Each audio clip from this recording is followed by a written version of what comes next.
an information-rich environment for the citizens of Kentwood. We know that we have a number of candidates who have some outstanding plans, some outstanding ideas, and have outstanding vision for Kentwood's development going forward. And we just want to hear what they have to say this evening. And we're going to start out by having Courtney Winnell introduce herself. Great, thank you, Charles. Just had to make sure I'm unmuted here because all too often I've started conversations and everybody misses the first 10 or 15 seconds. So I'm Courtney Winnell with the League of Women Voters of Greater Grand Rapids, and we are thrilled to be a part of this conversation this evening. A little background about the League. The League of Women Voters was founded in 1920 and formed out of the suffragist movement, which began a mighty political experiment designed to help 20 million women carry out their new responsibilities as voters. The League is proud to be nonpartisan, neither supporting nor opposing candidates or political parties at any level of government, but always working on vital issues of concern to both our members and the public. The League's known for our work on elections, including voter registration events. You've probably seen our volunteers throughout the community registering voters throughout the year. Production and distribution of the nonpartisan voter guide, as well as the online voter registration events. You've probably seen our volunteers, as well as candidate forums, just to name a few things. Our work far beyond this, though. The League of Women Voters encourages informed and active participation in government and works to increase understanding of major public policy issues and influences public policy through education and advocacy. And I would say our work is best summed up in our mission statement, which is empowering voters and defending democracy. And I will say the work of the League remains ever so relevant and important in our current political climate. The League works year-round to make sure that all eligible Americans, especially first-time voters, non-college youth, new citizens, and communities of color and low-income Americans have the opportunity to register, to vote, and participate in elections. Okay, thank you. And Meochia, would you like to tell us who you are and tell us a little bit about yourself? My name is Meochia Thompson. I have been a citizen here in Kentwood for almost 6 years now. I came here from Flossmoor, Illinois. We moved into the area of Kentwood intentionally. I remember us telling our landlord, I'm sorry, not our landlord, but our realtor, that we wanted an area that reflected God's kingdom. That was so important to us. And the first thing our realtor said was, I got the perfect place for you. And he brought us to Kentwood, and it was so hard getting in this area because every time we would turn around and try and get a house, they were already taken. I mean, it was just amazing. This place truly does reflect the look of what God talks about when he talks about the multi-ethnic church. My husband happens to be Dr. Curtis Thompson. He's one of the pastors at Kentwood Community Church. We've been involved in ministry for a very long time. And this may be something good for you to hear. I'm a year away from getting my ministry license, and a couple more, I'll be ordained. So I'm excited about that. I believe in leadership. I believe in teaching others to lead. So I lead the women's ministry at KCC, as well as I have a mentoring program for young women. Actually, I have it for women who mentor young women who mentor girls, which is so important to me when we talk about what you all are interested in, getting people to vote, getting people to get involved. It's so important. I lead a chapter of Women's Life Insurance Society. Lead is what I do. I can't even begin to tell you all of the things that I do. I'm a small business owner. I'm a mom. I've had my own business for some years now. I'm a publisher. I like to publish books of inspiration. I'm all about bringing people together. People know me as a community connector. That's important to me. Making sure that everybody's voices are heard, making sure that every people group is stood up for. And I think in an area like Kentwood, the type of person that I am, my personality just fits in with it because I just love everybody and making sure that they are heard. One more thing. If any of you have heard of Art Prize, we got it going on now. I know you have. 2018, I entered Art Prize with a hug stage. Hug means help uplift goodness. For the past 7 years, I started a hug campaign. We're literally hugging people.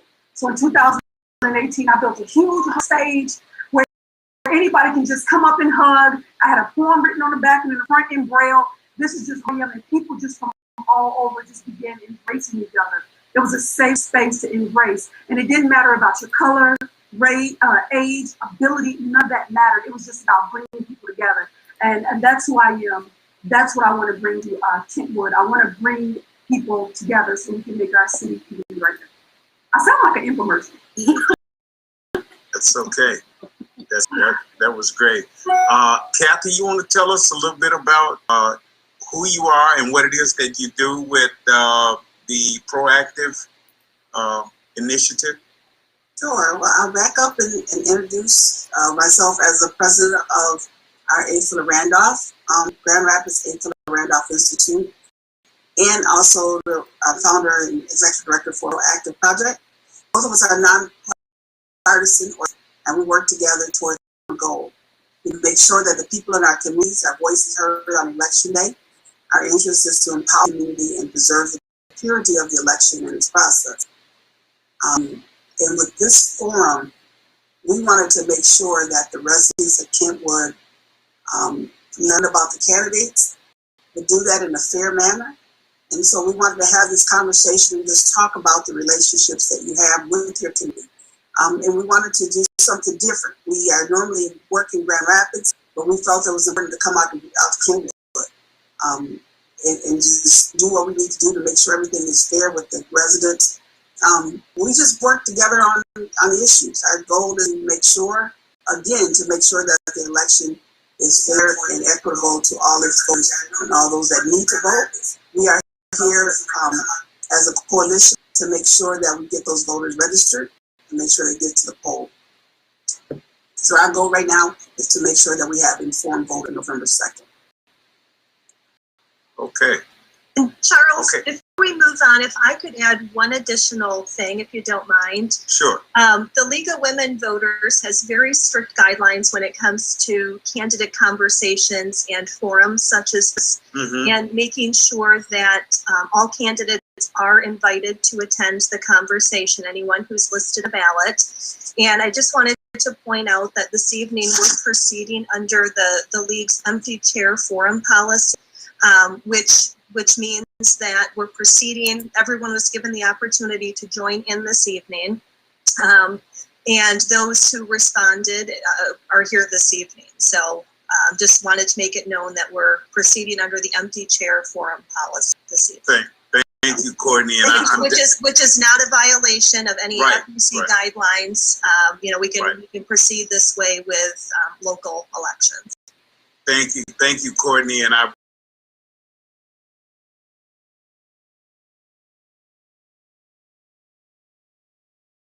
reached out to all of the potential candidates, giving them the format, giving them all of the information.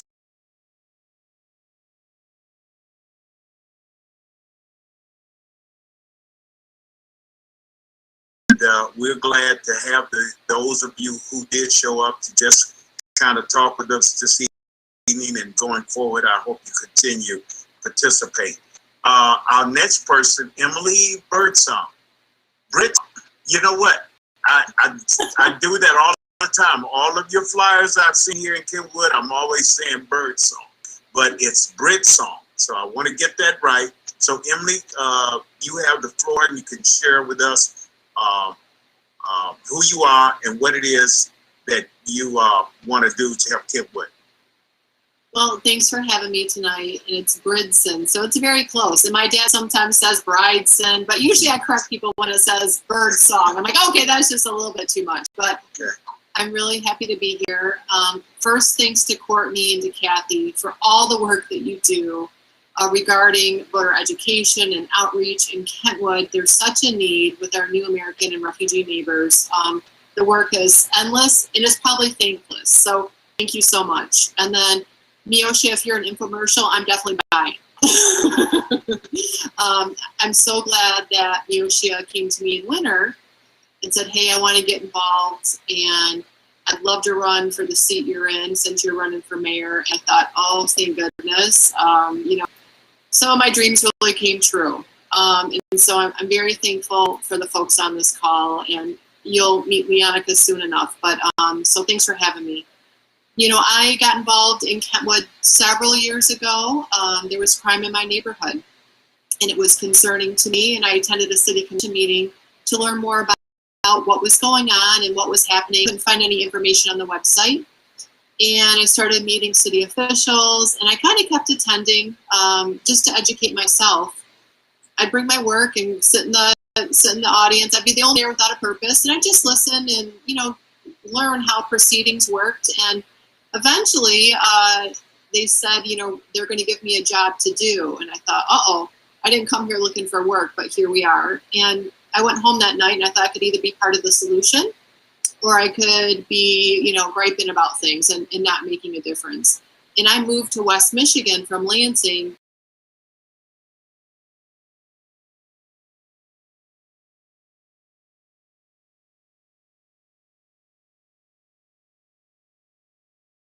To be here tonight.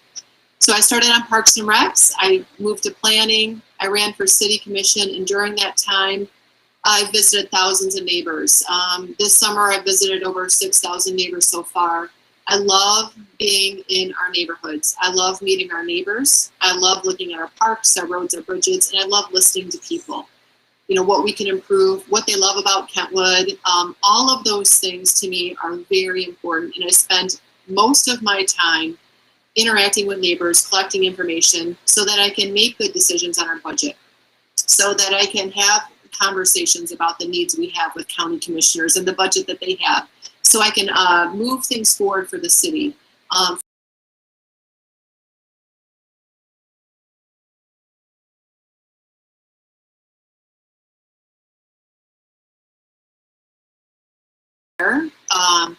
I believe we can be a regional role model for what inclusivity is, and having diverse groups and having us all part of those solutions. In Kentwood, we should be leading in this area at the municipal level.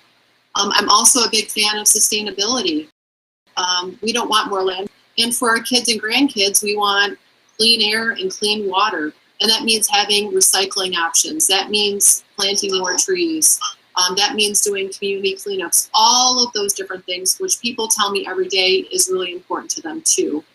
And by the way, the things that taxpayers want the most are trails. We have 13 miles of them.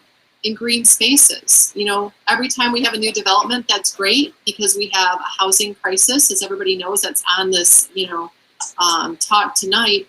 But let's be mindful of replacing trees. And when we push out wildlife, let's think about future generations. If we know we want green spaces, let's consider things and make sure we're not just cutting everything and just kind of going about our day for the sake of profits, right? It's about thinking about the people in our community before making money, right? So I have many things I'm really passionate about. I'm very happy to be here. Kentwood is an amazing, wonderful city for many reasons, and I'm very excited to have this opportunity to run for mayor in November. Thank you so very much. Dan, would you like to share a little bit with everyone who you are? He's our technical guru. He's working with Kathy, but let's hear what Dan has to say. Oh no, thanks, Charles. Nope, I'm just my name is Dan Hesse.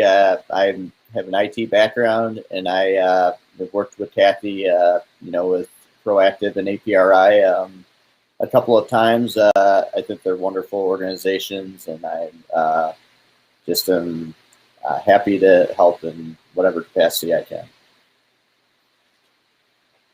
Okay, thanks a lot, Dan. So I'm going to begin, Kathy, with the questions that you forwarded to me, and I'll ask the question, and then I'll just call out the individual who I'd like to have respond. Is that okay, Kathy? We do it that way? Okay.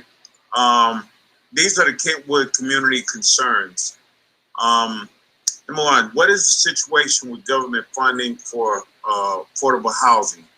And how will you make this work for Kentwood? We'll go from left to right with Emily. Great. Well, thanks for the question. It's very important. We have tons of homeless students. We have folks that are living along our trails in Kentwood right now. It's definitely an issue, not only in Kentwood, but in the surrounding communities as well. So we have developed workforce housing along Division Avenue, which is rent controlled. And the goal would be to have folks not have to have a car, because the rapid runs along Division, so they could hopefully go into Grand Rapids or Kentwood and not have that transportation. I think there needs to be more of that. But the other thing that I'm really interested in too is looking at existing buildings that are unoccupied and unused. I think looking at the zoning regulations, those are some of the best practices, is repurposing buildings that are unused instead of clear cutting more area. To me, that isn't an area we've tackled before. You see many different cities doing that. Grand Rapids, Muskegon, that's happening in many other communities. I think that's an area I definitely look into. And then we're currently partnering with community rebuilders. So they're teaching us best practices of how do we engage, educating ourselves, what can the city do. And then we do have money, some of the COVID relief money that's going to come through. We have millions of dollars that's coming that wasn't accounted for that we can use for different purposes. So I'd say put half of it away for a rainy day, knowing that the economy might be unstable for the next year or two. And then let's use some of the money on these projects that we haven't had the ability to fund. I am a big believer in working with community partners and other folks and bringing them into the equation, and even further than that, other cities as well, learning from the best practices that they're using and working together. I don't think Kentwood should be in a silo. I think really utilizing existing practices that other cities have already learned from is very important. So this isn't an easy solution, but I think putting money and time and dollars against it is very important starting now. Okay. Meochia? I want to say I agree with everything that Emily just said, and I would also add just increasing housing vouchers, right? Because we do see the other side of that as well, that a lot of landlords are suffering now with things going on with COVID because they aren't getting necessarily the money that they we're used to getting, because people need places to stay, but people need jobs, and people need to be able to get to jobs, and everybody is suffering right now. But if we increase housing vouchers, maybe we can help, and maybe we can do something to make sure that we're working with other cities to see if they have spaces available. Right now, it's hard for everybody, but it doesn't change the fact that people need places to stay. And I say, if we have the ability to fill spaces, then let's fill them. Our people need to be taken care of. Great. Okay. Next question. Meochia, I'll start with you. What will you do to grow and support small businesses in Kentwood? I think one of the things that's important is making sure that the community has access to information. Like a lot of people don't know that the city of Kentwood has access. They have the ability to give out certain loans and grants. I think the more information that we make available to the community, the more people will come out and respond. I think we can use areas like our park districts as places to basically educate people on how to start businesses. We got City Hall there. We just need more programs to teach them how to start businesses, how to maintain businesses, how to get funding. That's important, and just encourage more people to do it. Because another thing that we've seen with everything happening in COVID is more small businesses beginning to pop up. That is a great thing, but when they pop up, how are they able to maintain those businesses? So I think just educating people how to run a business, how to handle your finances, how to get loans, and how to get grants. And then when we do these things, the more people that have jobs, the more people that have businesses, the more jobs we have that become available to the community. So education, access to resources, those things are important, access to information. Okay. The same question to you, Emily. Well, I started out, my family owned a small business, and I started when I was, 13 or 14, stocking shelves. And so my grandfather bought it, he sold it to my uncles, and it really becomes the lifeblood of our communities. So the current administration had a top 10 list of big box stores, which are great. I love Trader Joe's. Don't get me wrong, they pay living wages. They got all kinds of great things there. But we've really focused, or Kentwood has really focused our attention on what are the big box stores that we can recruit. For me, it would be paying attention and recruiting small businesses. I would love to see more small businesses in the area expand into Kentwood to bring more vibrancy. People want more entertainment. They want more things to do. And not only accountant is a refugee from Bhutan. So he started an account. He taught himself how to do accounting, started this small business, and now he owns a home healthcare business. He's 27 years old, just got married, bought his first house in Kentwood. All of that is settled into our neighborhood. And so that's why I think small businesses are so important. We're actually keeping our neighbors and investing our dollars back in our own community. I would love to see us keep more dollars here, no doubt about it. I love to pay neighbors to do work that I need to have done. To me, it's critically important. I would place my emphasis on small businesses.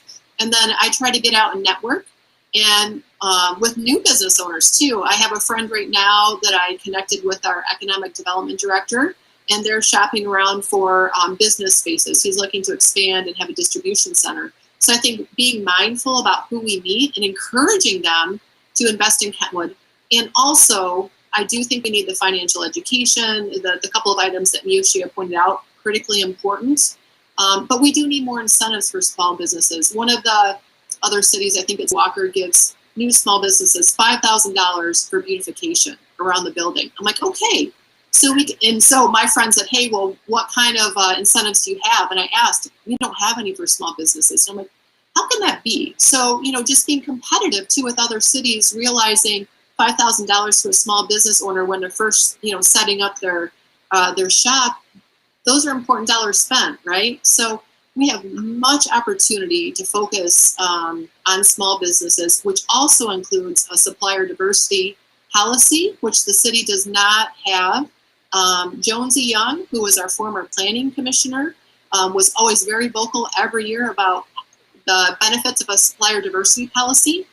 We have yet to implement that. I think that's critically important. So, so that some of those dollars stay in Kentwood and go to our local entrepreneurs as well. Okay. Kathy Harris. I just wanted to add to that old saying that says people don't care about how much you know until they know how much you care. When our city, does more, when we say things, when we show them in action how much we care, and that we're willing to be the first ones to invest, that's staying power right there. That means that when those businesses grow, they're not leaving the area. They're staying right here, nestled in our community, so that we can continue to.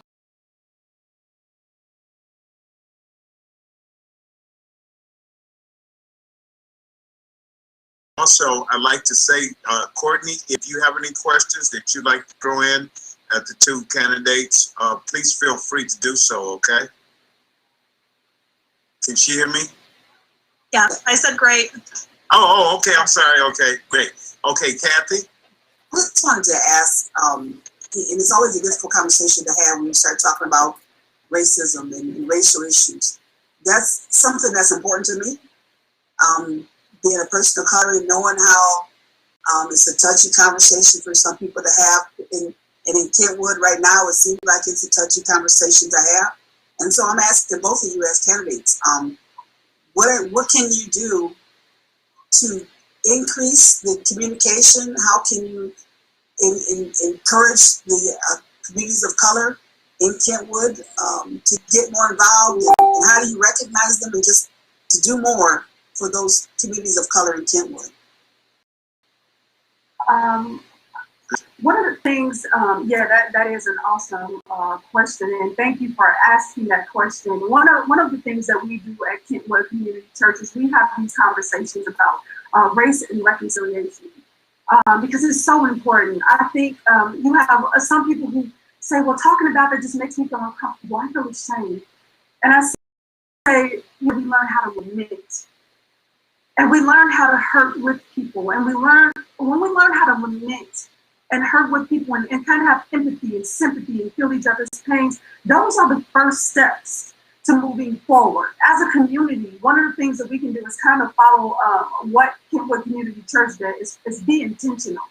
That means we could consider having forums inside of park districts, inside of City Hall, where we can come together and bring leaders in the community together to have these conversations, these moderated conversations, these safe spaces to be able to talk about race, to be able to talk about different concerns that we have. A lot of times we're dealing with fear. People just don't know. And you have people that are afraid to ask what I hear. I don't want to ask a stupid question, but I always say, I'd rather you ask a stupid question that you think may be stupid than for you to go somewhere and actually look stupid. And it probably sounds kind of frank, but I'm so serious. We have to get to a point where we as a city open up and say, hey, we got an advantage here. We're a city that is so diverse. We're doing something amazing here in the United States, especially in a climate like this. Let's take the lead. Let's not wait for somebody else to do it for us. Let's bring the community together. People are attracted to Kentwood for a reason. I look at our police department.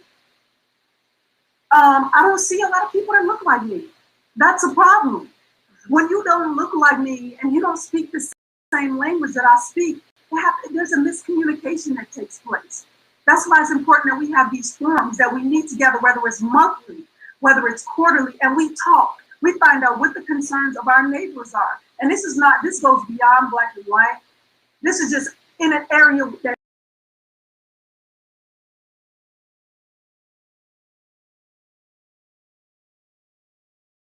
So another thing that I love to say is we have to be comfortable with being uncomfortable, because it's the only way that we can grow. And the city can play a large part in that by taking the lead.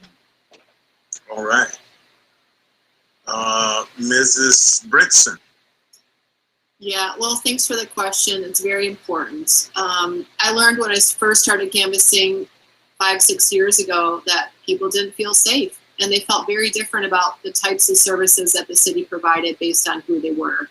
I brought this to other city commissioners, and they didn't have the same experience having the amount of privilege they have as white folks. And so, to me, recently, one of our city commissioners, who happens to be African American, told us about his instance of driving while black in Kentwood with our police officers.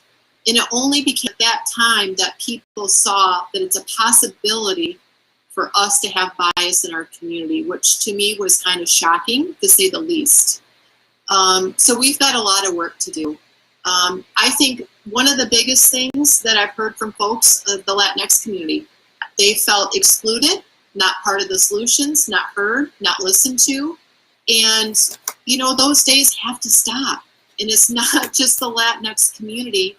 And I truly think that starts with inviting everybody in to be part of the solution.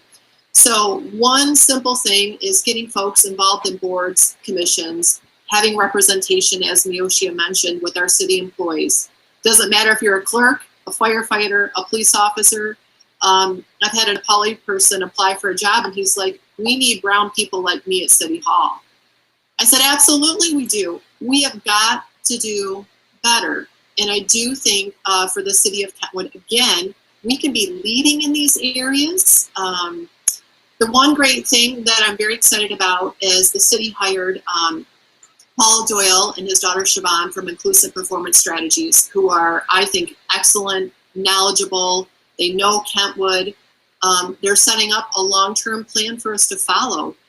One of the things that will end at some point, right? They're consulting for us. But my goal would be to hire a diversity, equity, inclusion officer that carries on their work in perpetuity to start moving the city forward with goals and deadlines to ensure this work is not lost or put by the wayside again. So we have a lot of upside. We have a lot of work to do, and that's why I'm glad that we have a really great slate of candidates here today that really care about equity, they care about change, and they care about having our community be more inclusive and heard.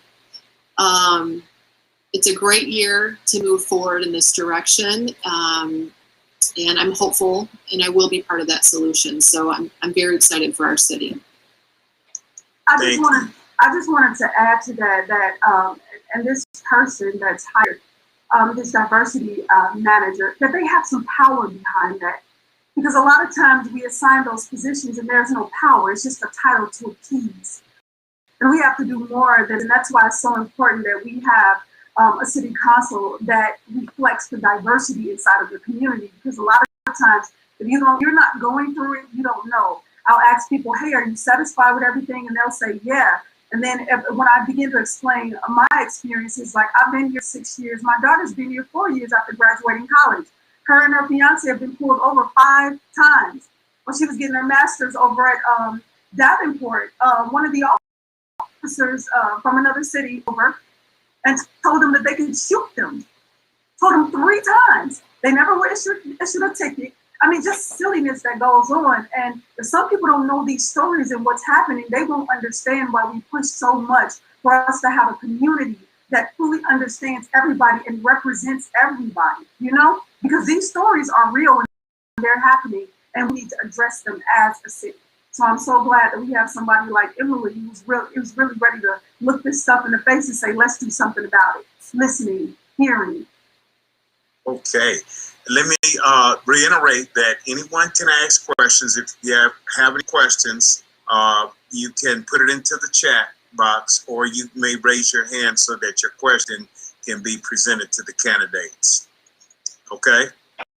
The next question here, how are you going to use community development block grants to benefit the city of Kentwood? We'll start with Emily, and then we'll go to Meochia. Sure. So we leverage those quite a bit with our park systems. We have a ton of socioeconomically diverse areas. A lot of them are in the first ward where Meochia and I happen to live. And so we've changed a lot of our parks. A great example of that is Veterans Park on 48th and Eastern area. So if you haven't been there recently, it's completely redone. There's kids and families all over the place. Our Parks and Recs team is having a hard time keeping the park clean because of all the use. And so there's so many kids that live around there that can walk to the park. There's a school that's close by there. They pass the park.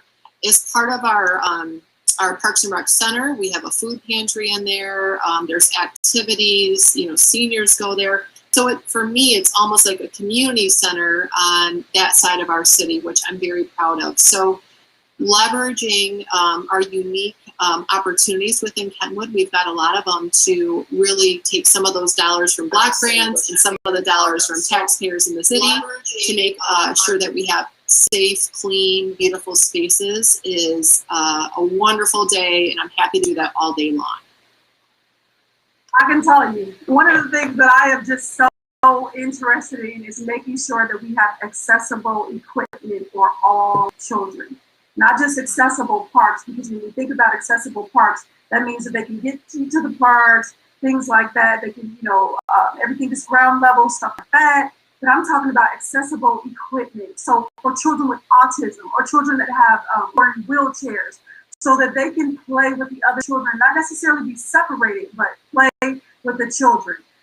That is so important for their growth and development, and it's so important for community, because a lot of times parents who have children that need these things, they feel isolated, and the children also do too. So wouldn't it be great to invest money in making sure that everybody can play together, and more restrooms in the park? I do not want a porta potty, just like most women do not want a porta potty. They are disgusting. Some of our parks are so big like Pinewood Park is huge. We have one restroom, and sometimes it's not stocked. That's not a good thing. Making sure that we invest in things like that, even if it's just 2 restrooms. 2 is better than 1. So just things like that, investing in things like community gardens. It does what Emily wants to do, what we all want to do, which creates room for us to have vegetables, food, which is a good thing to get education about nutrition and stuff like that. But it also brings the community together, again, to connect. Because there's people bringing vegetable fruits from all over the world into Kentwood. Great time to have a conversation. Great time to educate somebody on something new. Great time to build relationship, which is so important. Another thing, using some of that money for neighborhood watches. Used to be a lot of those from what I'm hearing from the neighbors. We can bring things like that back.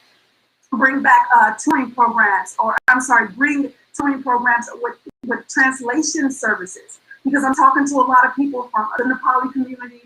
I'm talking to people from the African community, Bosnian community, and there's a language barrier inside of these schools, right? The parents are having a hard time teaching their children because they can't speak the language that well. Well, if we took some of that money and we invested it in translative services and tutors, maybe we can get a couple hours out of the school. No, we aren't the educational system, but we are the community, and our job is to educate and take care of our people. Couple of hours a week, come in for tutoring. We'll help translate and get your kid on the level that they need to be as much as we can. You know, so just looking out for everybody. Okay, and it's interesting that we're on the Kentwood schools. I was made aware that we have over 90 different languages in the Kentwood public schools, so that's an extremely huge challenge. And with that, the next question lends right to that. What are your recommendations for handling the COVID-19 situation in the schools?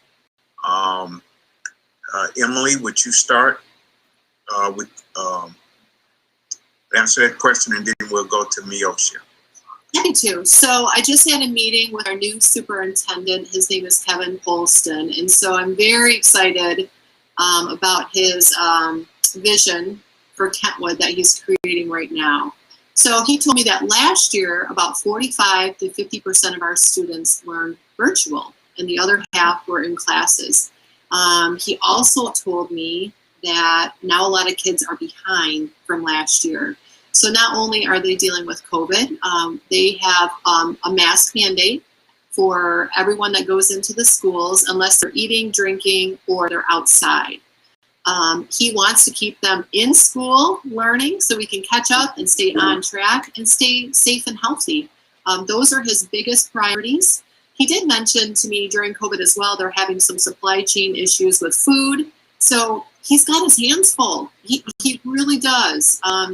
I don't know how the Board of Education has been doing. I think they have their next meeting this Friday morning at 7:30. I won't be able to attend. I'll be working.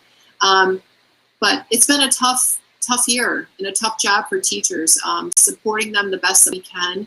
My goal is to visit one school a week. And so I'm in each school on a quarterly basis. To Meochia's point, connecting with principals, meeting teachers, seeing what the school needs, what's really going well, advocating for them. Schools are our best and biggest asset. And so even making sure those relationships are really tight and that we're working together. That's why I reached out to meet Kevin and introduce myself and just hear some of the challenges he's having. This is his 4th weekend, right, as our new superintendent. So he's getting his feet wet, trying to figure things out during the midst of a pandemic. I'm very excited about his vision. He said it'll probably take him a year or so to kind of create that. We had a long-term superintendent. And so I think our schools will be undergoing some change, right? There'll be new things and maybe some new guidelines and a new way of looking at things. And I'm very excited about that. I think change brings fresh eyes and fresh perspectives. And I'm very confident in his ability. I'm excited to see what he's going to do with our school district. Yeah. I was one of those parents. Our daughter, she just turned 11 years old.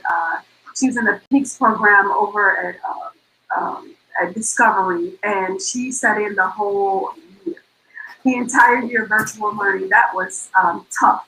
And I can tell you the homework assignments were tremendous. And just her being away from everybody, it was so hard. So I think, and I know we're following the governor's lead, and all of us are trying to stay as safe as possible. I think it's just important to make sure that the schools are safe and stocked up, right? Because the kids, they do need that interaction. We just need to make sure that we are setting examples for our children, especially those of us whose children are too young to be vaccinated. We got a lot of opinions going on, but our most important job is to take care of our little ones and make sure that they are okay. So the biggest thing to me is just making sure that the schools stay stocked, that they get all they need to make sure that the children stay safe. And it's just important to me that we lead by example as adults and give them whatever it is that they need. I also wanted to mention that over on 44th Street, and I hate that I cannot think of the name. I got a lot of things rambling through my head. There's a food basket down the street that serves everyone in the 49508 area code, Wyoming, Grand Rapids. The only thing that a person would have to do is show an ID. No income requirements, none of that. Hey, your family needs food, we have you. So just making people aware of those resources that are available to them inside of the community as well as outside of the community, to make sure that our people get what it is that they need. Thank you. Thank you. Are there any questions from anyone else on the panel? I have a couple more questions, but I'd like to, anybody else that'd like to just jump in here? Kathy? You say mine for last. I'll let you go ahead. Okay. We're at our last two questions.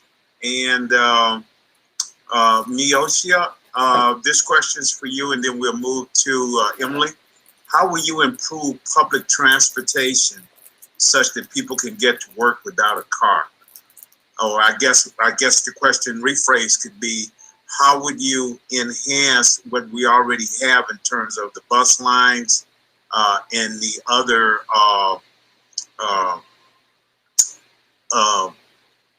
the other transportation efforts that we have already in place for people to get out to. One of the things that's happening is we have the Amazon out on 68th Street. They're expanding, and probably they're going to be other expansions further and further out. And currently, the bus lines don't go out to a lot of those places. And so even though the jobs are there, good paying jobs, how do you plan, or how would you implement some form of or method for individuals to get out to those jobs via public transportation? We have to increase routes. I remember in Chicago, we were having the same issues, and it was funny in some areas, like going north, where people were a little bit more wealthier. There was a lot of bus lines going that way. And then in areas that had lower incomes, the bus lines were steadily being decreased, which made it hard for people with lower incomes to get to work, which meant what? More poverty, right? So we have to pay attention to what the people are saying in the areas that they need those bus routes. And it's just plain and simple. We got to increase the routes. We got to find out where they are. We got to increase them. That's our job. Okay. Simple as that. And I think even furthermore, I'm sorry, can I be excused for a minute? Someone needs to get into our backyard. Sure. Okay, Sure. Sorry, Emily. no problem. Okay. Well, and I think even when I talk with seniors, that's one of their number one concerns is transportation and affordable transportation. And there's a particular senior complex, and the route picks up on Division, which is half a mile from their where they live. They actually can't get there. They can't walk half a mile. They use a walker or cane, and so we should, I think, focus on seniors. I think that's not just seniors, but seniors. I think that's part of it. And then when we have doctor's appointments, I work at Spectrum Health right now, and one of our new employees said, "Boy, there's a lot of folks that have missing appointments," and I work in cardiology, so there's very frail, very sick patients, a lot of elderly patients. And I said, it's because they can't get transportation, or it's not affordable for them. They either have to think about paying for a prescription or paying for transportation to get to the doctors. That's not a reasonable outcome in our community to keep people safe, and to Meochia's point, keeping people employed where they can have really great jobs. You know, I'd love to see us, when a new business comes into town, talk about these issues, right? I'd love to see us have job fairs for Kentwood citizens if they're, a special day for us, or how can we work on transportation, knowing these are some of the issues, right? Having those conversations and having that collaborative approach when we have great jobs coming into the area. So I think there's a lot of work to be done. We have to put people at the center of the equations, and be smart about where we're increasing routes or where people live, and really we have to have transportation. Okay, good. If I could just chime in real quick here, something just came to my mind when we're talking about transportation. Kathy, if that's okay, if I can share a thought. We have casinos all across the state of Michigan. There's casinos jumping up everywhere. And one thing the casinos will do is they will send transportation into the cities to pick people up, to take them out to spend their money. And they do it very well, and they do it very consistently. And I don't see any reason why a place like Amazon couldn't have a shuttle that runs 3 shifts to pick people up, take them to work, bring them back. I don't see any reason why they couldn't do that. That's just something that I thought about. So I would love to be, when you win, Emily, I would love to be on your committee or to deal with that issue, okay? Just throwing that out there. Well, I got a list on my iPhone that I keep when I meet people, so now you're on it. So okay, okay, all right. Now we're down. I want to add to that. What you just said is so important, and that is holding people accountable who do business inside of the city of Kentwood. Pathways to leadership for our citizens here. I have some Nepali neighbors across the street. They all carpool and go to work together. Because it's one household, houses about 2 families, and they only have 1 car, right? People have to get to work. So making these big corporations and these factories and everything accountable to the people in our neighborhood, offering incentives, but as well as saying, hey, you got people that work here, man, take care of your people. It's important because they should not have to struggle like that when you are making money in our community. You got to look out for people just like we got to look out for people. You got to hold them accountable. It's important. Absolutely, absolutely. And now we're down to our last question. Let's see. I see another question here from Joan Long. She has a question to all candidates.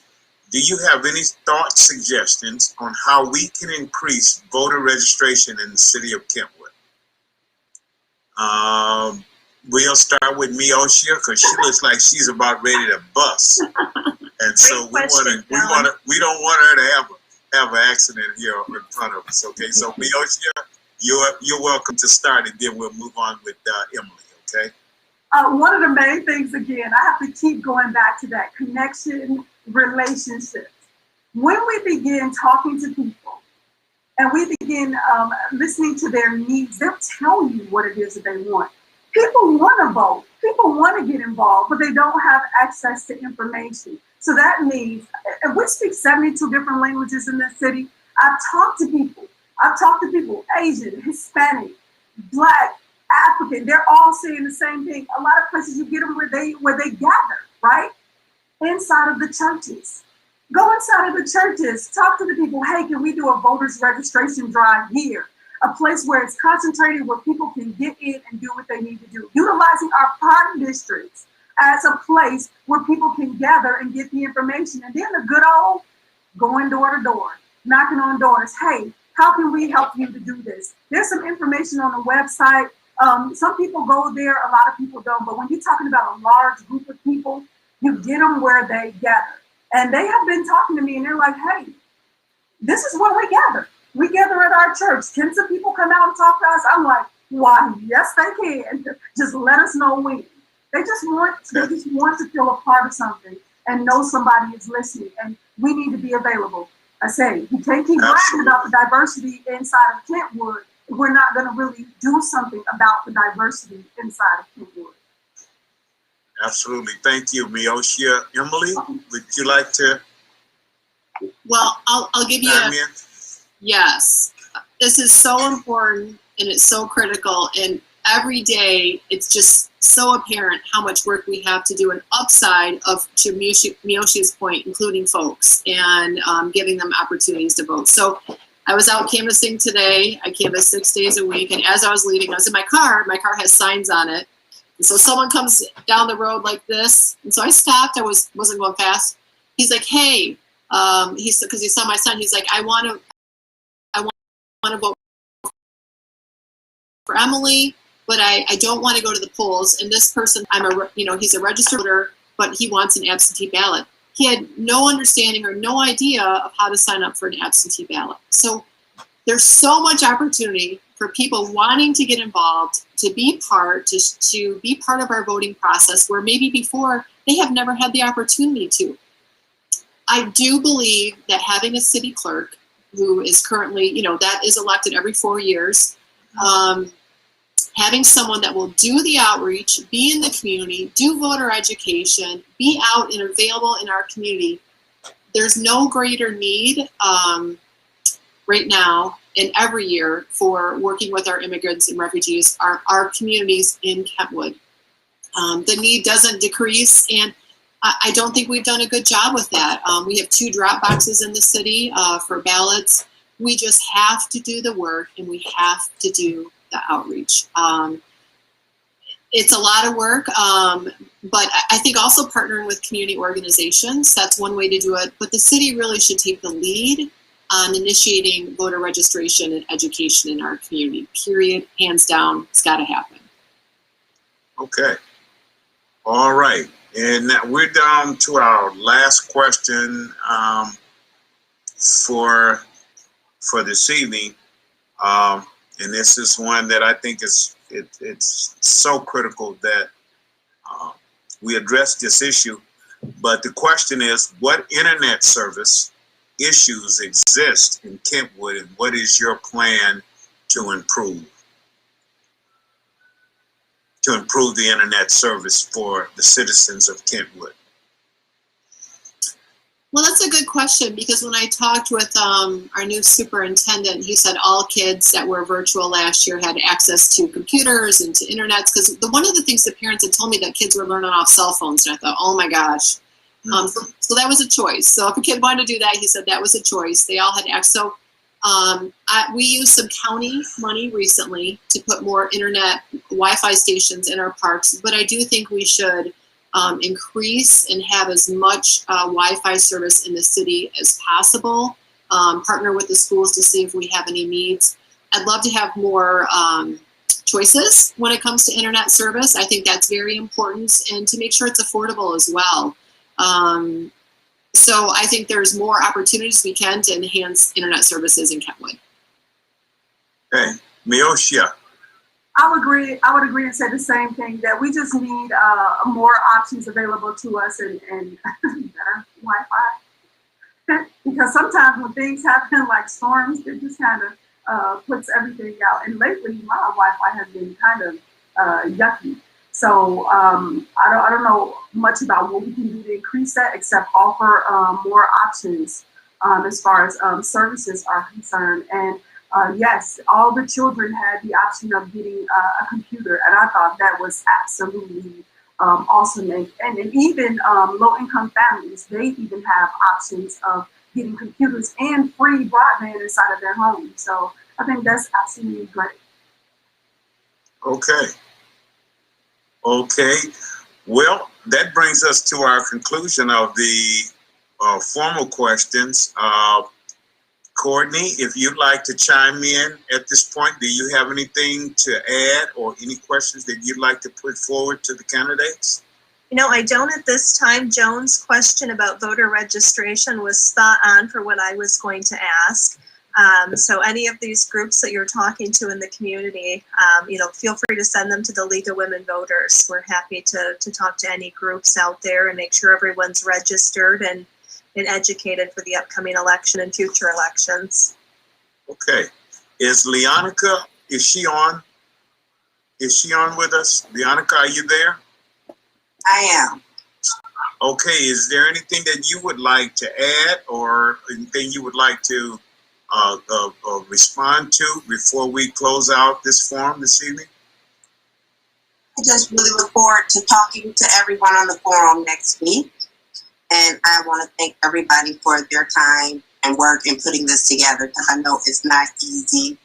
And I just appreciate each and every one of you for your contributions. Okay, thank you so very much. I want to say I thank all of you for participating. Your questions were clear and concise, and we want to continue have you engage in forums of this, of this nature as we go forward toward the election day. I have always believed in an information-rich environment. An information-rich environment allows citizens to make informative decisions, and that's what we're all about. That is one of the reasons why I am involved with the A. Philip Randolph Proactive Group. Now, one thing I want you guys to know about my executive director, Kathy Harris. Now, Kathy Harris is the boss, but I run everything. Okay, so she's the boss, but I do all of the run around. Okay, so that's our agreement. But I love working with her. We have been working together now, going on, Kathy, this is about 3 years now with the Proactive Group. We have worked together with the National Panhellenic groups, the surrounding fraternities, with voter registration, the churches, and other organizations in the city of Grand Rapids to make or to get the information out to citizens that there are options that to inform them on where to vote, not how to vote, but where to vote, and to get them registered. So that is our main mission here in the city of Kentwood and in the city of Grand Rapids. So I will pass it over to Kathy Harris, and she will have the final word. Thank you all for allowing me to participate with you this evening, and I look forward to seeing you on our future forums. Kathy? Charles is so good at work. Thank you so much. You did an awesome job. But I have had a question first before I go into my closing remarks. It's been a burning question for me sitting here and listening. And first, I want to say the hour went by so fast. And that's what happens when we have a good conversation. And we just want to have a conversation.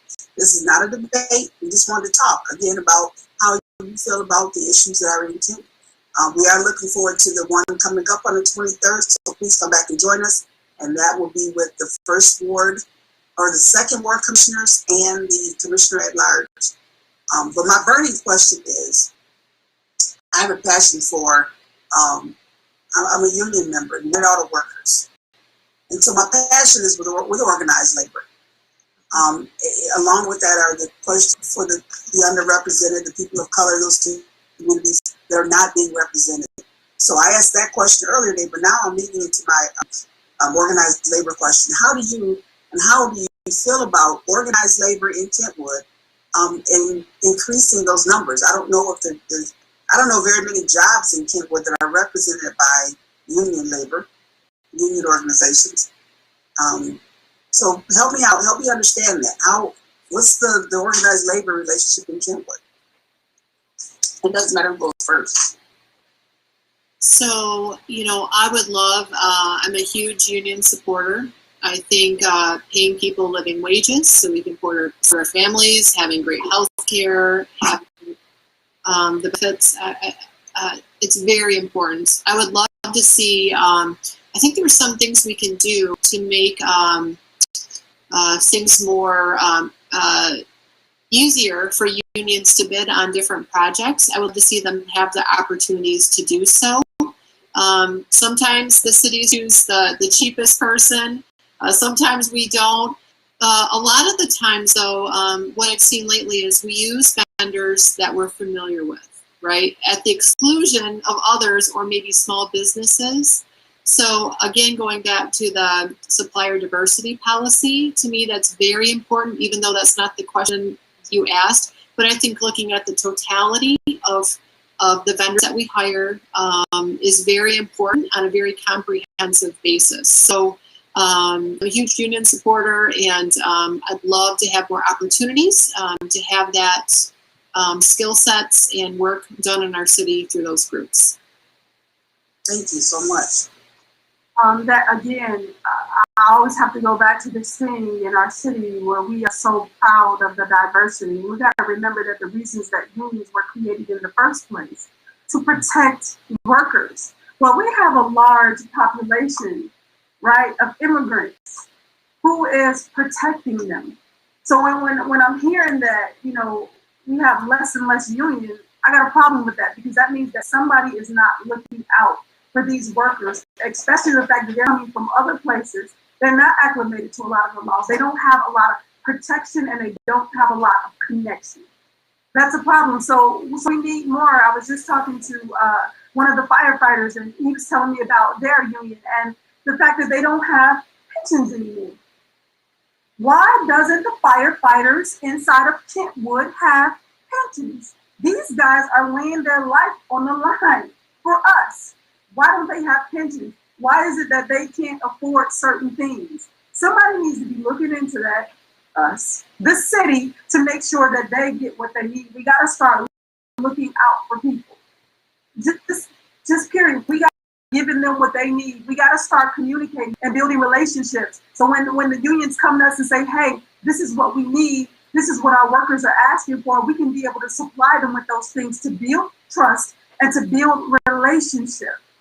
It all just keeps funneling back around. We need a system in place where people feel like they are being cared about, and we're not just looking out for what's good for us, but what's good for everybody. When we talk about this diversity list that you're talking about, that's important, right? Because we got to make sure that contracts just aren't going out to our friends, but it's being fair, and everybody has an opportunity to benefit from it, right? That's it. I mean, you would think it was a no-brainer. So some things got to change. They just got to change. Or I should say, we got to get better. Thank you so much. Can I make a quick comment? Yes. Having worked the majority of my working years in automotive supply, you have to look at the history of labor in the city of Kentwood versus the city of Grand Rapids. The history of labor, basically, the big three automotive in Detroit at one time required all of their first tier, second tier, and third tier suppliers to be unionized. That was a requirement. As the years grew on and the workers were negotiating for more higher wages in these union shops, they began kind of phase them out because the cost of parts became increasingly high. And as non-union shops popped up on the scene, they relied more on non-union shops here in Grand Rapids and specifically here in Kentwood. I definitely know that Cascade, the three largest employers in the city of Kentwood, are non-union places. That's Cascade Engineering, Lax Industries, and Steelcase. Those are non-union shops, and they make it attractive to the worker to keep the unions out of those shops by giving them incentives such as bonuses and other, pay incentives, so to keep the unions out. And so I think, in view of that, it is difficult for union shops to come in and really get a foothold in the city of Kentwood, especially when you look at Amazon. Amazon is a non-union employer. And look at how big they are. Look at how many people they're going to have in that place in the next 5 to 10 years. Those are going to be all non-union employees. So I think it would be working on it. Yeah, it would behoove the mayor and other government entities, as Meochia said, if we're going to allow these businesses to come into the city and give them tax abatements, tax incentives, and things of that nature, we've got to require other things from them. One thing could be pensions and some other aesthetic types of things for the employers in lieu of union shops. And that's just something I thought I'd throw in there going forward. Yeah, I'm glad you threw that in there, because when I was talking to this particular firefighter, things like that are getting in the way of recruitment, right? Because I could just, they don't want to fight fires. Then we end up with a shortage of firefighters. In our cities, it's growing, right? We went from 49,000, now we're at 57,000, and in our city it's growing, which means we're going to get more and more people, which means, guess what? We need more police officers, we need more firefighters. So we gotta make sure that they're protected and taken care of. We gotta offer them some better things. We definitely people aren't accepting it. In light of the diversity and inclusion that we talked about, we definitely need more than one person of color on the Kentwood Police Department. We only have one person of color. There may be some other ethnicities there, but there's only one African American on the Kentwood Police Department, and that's really just something that has to change going forward. I looked at the website, and I looked at the police department, and I only see one person of color on the police department. I don't know if they left out some pictures, but from what I see, there was only one male on that police department, which is they need to work on it. It needs to change. His name is Mike. I know him personally. There's only one. There's only one. Yeah. Okay. And that's one of the things that have to change in our city. Our local government, our fire department, our police departments need to reflect our city. And I'm not talking about taking away people's jobs, but I'm saying adding on, actively recruiting, going inside of the schools, building relationships with the students, right? Real relationships, not just one officer in the school, not just one firefighter in the school, but several rotating. So the children get to know them, they get to know the children. Back in the day, we used to have Smokey Bear to come up to the schools. From what I'm hearing, that doesn't even happen as much. So we got to start building relationships in order to get the kids to a point where they don't fear the firefighters as much as they do the police officers. If there's no relationship there, there's fear there because of the things that they see, because of issues, like I said, with my daughter being pulled over 5 times within 4 years for silly stuff. Only getting one ticket, by the way, for my car registration, not any of theirs. Those things have to change. The officers, firefighters need to get acclimated with the community. The community needs to get acclimated with them. The way we do that as a government is we start having these forums where we are intentional about recruiting, building relationships, having those tough conversations, saying, hey, what's going on? How are you doing? How are we doing? And then from there, we can start getting everything we need for the future. For a Thank you so very much. Thank you so much. Okay. Emily, would you like to add one last thing? We're all done? Kathy? Yeah, I think Meochia for president. Forget city commission. I think we'll just skip all the local stuff and just go for, I'm her biggest fan. I think her, and you'll learn next week or, another week or two with Leonica too. I thank each of you again. Thank you so very much. Thank you, Kathy, for allowing me to facilitate this forum. And I look forward to seeing you on September 23rd. Okay, let's let Emily finish her comment. I'm sorry, Emily. Oh, I was like, did he hear her?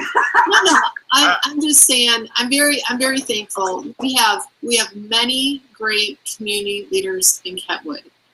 We need to give people opportunities to participate, to be part of the solutions. I'm very excited about this cycle. You know, there's a lot of upside, there's a lot of work to do, and that's okay, right? We're here to create positive change for all, to move our city forward, and to really have, to Meochia's point, having our city employees and our community members part of our leadership teams, right? And part of who we are. We can role model the behavior of being inclusive and diverse. We have every tool to do that. We have everything in our power to become the city that we rightfully should be, right? So I'm just excited about Absolutely. it. Thanks so much for everybody for the opportunity tonight. I'm happy to be here. So thank you. Wow. This turned out Wake great. Dan up. Dan, are you asleep? I just wanted to close this out by thanking all of you. Thank you, Dan, for your help. Thank you for being a part of this. Thank you, Charles, for doing such an awesome job as a moderator. Thank you, Courtney, for being here. But thank you, more importantly, to thank our candidates for being here. Thank you for coming in. We just wanted to have the conversation with you to find out how you really feel about Kentwood, the changes that needs to be made, the changes that you want to make. We are glad that you are here. I asked all of the candidates to complete a questionnaire. There was like 5 or 6 questions. I have put those questionnaires together. They will be distributed in the community. Because of the weather, we didn't get it out before this event. We will be passing those out probably starting tomorrow. But as time go on, leading up to the elections, we will be as a nonpartisan, getting the vote, getting the people registered, and doing our part in the community to educate the community on the issues, on the candidates. And because we are nonpartisan, we have to keep both parties included in everything that we do, and let the residents make an informed decision. So we wanted to make sure that we included everybody's comments on the document. So I'll share that with you if I haven't shared it already, but I'll make sure the community gets that information. Thank you so much for being here.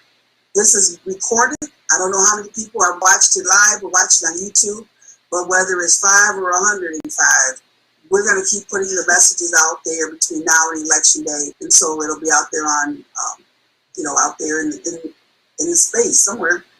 They'll see it and hear about those candidates. In the cloud. It's in the cloud. In the cloud. So thank you again. I appreciate you all being here. This was an awesome conversation. And we went past our hour. So thank you. That's what happens when you have a good conversation. Courtney, it's great meeting you. Yes. Nice to meet you I look also. forward to working with you again. We'll see you in a couple weeks. Okay. All right. Thanks, Dan. Thanks, you. Meochia. Thank Have you. a good night, everybody. Thank All you. right. Bye-bye. Kathy, you want to give me a call and follow up? I sure will. Okay. Thank you. Okay, thank All you. right. Bye-bye. Bye-bye.